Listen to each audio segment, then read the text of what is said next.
Good morning. This video lecture is for the student of MSc Final. In this lecture, we will discuss analysis of mixtures of organic compounds. The general procedure followed for this qualitative analysis of organic mixture is to separate them into their individual compounds.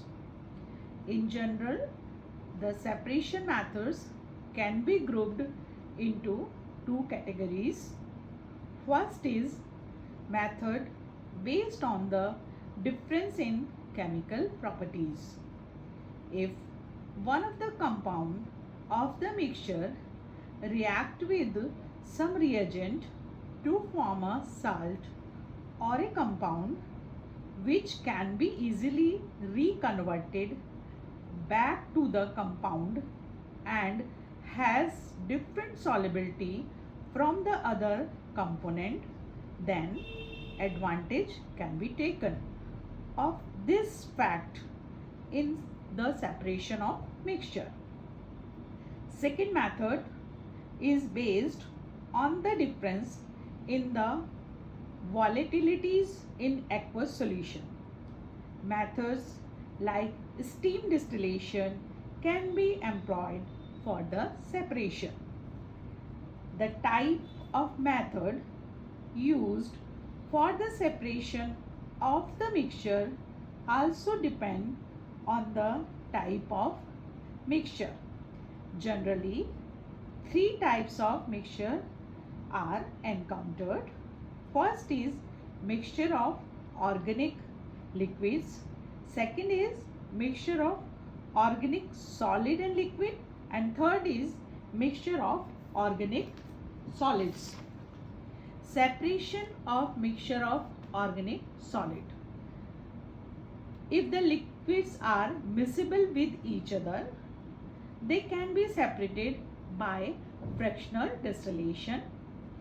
In fractional distillation, the liquid with lower boiling point will distill over the first, leaving behind the liquid with higher boiling point.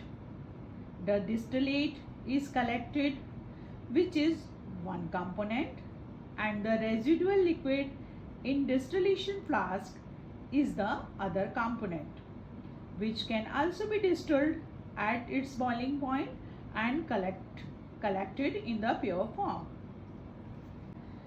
Separation of mixture of organic solids. The mixture of organic solid may contain two or more components. In MSc Final, we will analyze three component mixtures. First of all, we will done solubility test.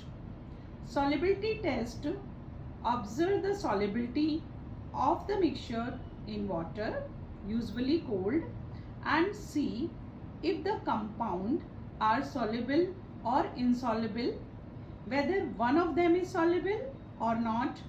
Beside water, observe the solubility of the mixture in NaOH and sodium bicarbonate and HCl and other organic solvent. As most of the separation of organic mixture are based on the difference in the solubility of individual component, these solubility determination must be done carefully. In case one of the component are soluble in the water, then separation may be achieved by shaking the mixture with excess water. On filtration, the insoluble component is recovered as a residue, while the soluble component passes into the filtrate. The filtrate is evaporated on a water bath when solid compound is obtained as a residue. When trying to arrive at a suitable method for separation, only small amount of mixture should be used. Once the method of separation become known, then the entire mixture can be separated following the most suitable method. If the mixture contains carboxylic group, its separation is likely to occur with sodium bicarbonate solution. Hence, first take a portion of mixture in a test tube. To this, add sufficient sodium bicarbonate solution. This solution must be saturated solution of sodium bicarbonate.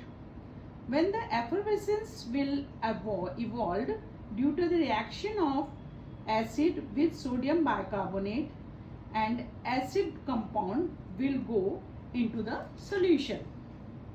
Filter it and wash the residue with sodium bicarbonate solution to dissolve any remaining acidic component.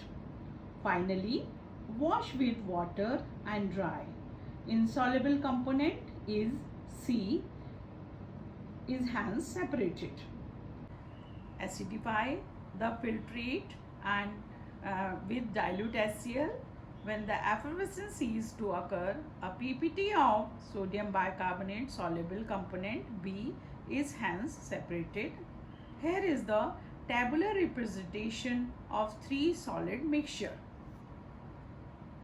By following one of these schemes, it is generally possible to separate mixture containing three solid compounds.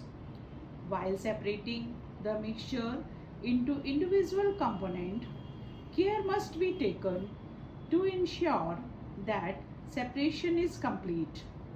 Otherwise, the identification of separated compounds will become impossible due to the interference from other components which may be present in smaller or larger amounts. Here is the table which shows solubility groups of organic compounds. In this table, the first column is compounds which are soluble in water and ether. They may be lower members of acids, phenols, ketones, aldehydes, esters, anhydrides, amines and cyanides. In second group, compounds soluble in water but insoluble in ether.